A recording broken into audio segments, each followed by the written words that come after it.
You are looking at Julian's pronunciation guide, where we look at how to pronounce better some of the most mispronounced words in the world, like this other curious word. But how do you say what you're looking for today?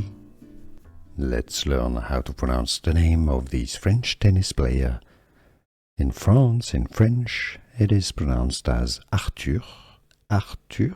The TH is pronounced just like a T, the H is silent. Arthur Rinderknech.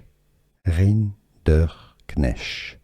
Arthur Rinderknech. So in English you can say it as Arthur, or Arthur, you could say Arthur Rinderknech. Let's learn how to pronounce the name of this French tennis player. In France, in French, it is pronounced as Arthur. Arthur.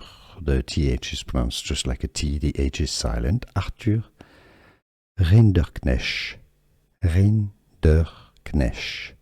Arthur Rinderknech. So in English you can say it as Arthur, or Arthur, you could say Arthur Rinderknech.